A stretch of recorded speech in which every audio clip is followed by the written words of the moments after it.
Helmut Marko speaks about a big gap between Red Bull and McLaren. Let's talk about this now. I'm Mike Ross, and today we're diving into some intriguing updates from the paddock. We've got Adrian Newey praising Lance Stroll, Toto Wolff tempering expectations at Mercedes, and Helmut Marko suggesting McLaren holds a significant advantage over Red Bull.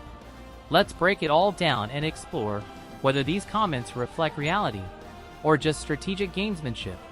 Drop a like and subscribe now, so you don't miss any updates heading into 2025. I'll be here breaking down every moment of the Formula One action all year long. First, let's turn to Aston Martin. Adrian Newey, the renowned designer who recently joined from Red Bull, has reportedly been impressed by Lance Stroll. According to Ralf Schumacher, Newey has highlighted Stroll's energy and work ethic as stand-up qualities. This comes as Stroll himself dismisses speculation about leaving F1 for another sport, like tennis, signaling his commitment to Aston Martin for the foreseeable future. Newey's praise raises eyebrows, though. Stroll, as the son of team owner Lawrence Stroll, naturally benefits from a supportive narrative. We saw a similar pattern when Fernando Alonso joined the team, lauding Stroll as a potential world champion.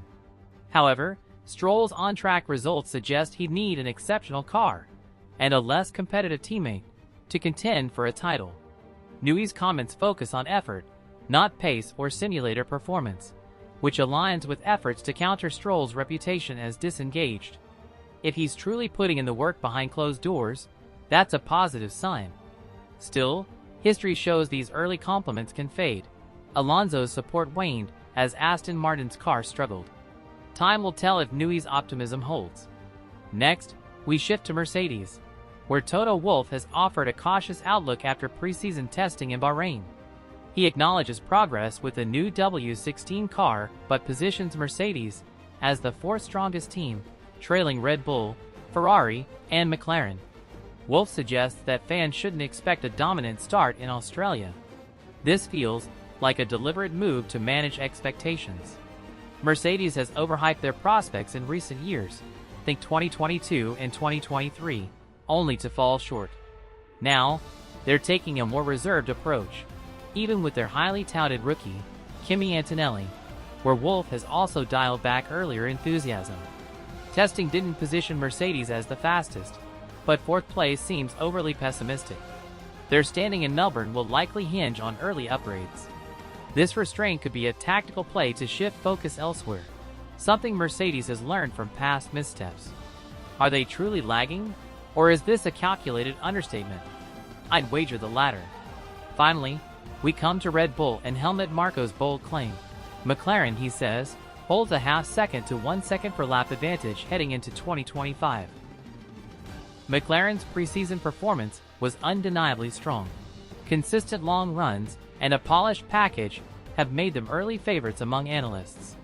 Yet Marko's estimate feels exaggerated.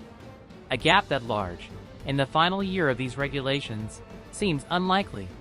McLaren appears ahead, but fuel-corrected data suggests a tighter fight with Red Bull, Ferrari, and Mercedes. Marko's history of provocative statements, like his recent comments on Gabriel Bortolito, points to a pattern. This could be a deliberate tactic to heap pressure on McLaren. If they fail to dominate early, scrutiny will mount, potentially giving Red Bull breathing room after losing the Constructors' title last season. Max Verstappen remains a formidable asset, but with Newey gone, Red Bull's car development is under the microscope. Marko's words may be less about truth and more about redirecting the spotlight. So where does this leave us? Preseason rhetoric suggests a flurry of strategic posturing. Mercedes downplays their form, Red Bull amplifies McLaren's threat, and Aston Martin bolsters Stroll's image. With 2025 as the last chapter of these rules, and 2026 on the horizon, the opening races will be pivotal. McLaren holds an edge, but not the chasm Marko describes. I suspect all four top teams are closer than they admit. What's your view? Is Marko overstating McLaren's lead? Can Stroll step up? And is Mercedes quietly poised for more? Share your thoughts in the comments, like this video if you're excited for the season, and subscribe for more updates. Be sure to activate notifications.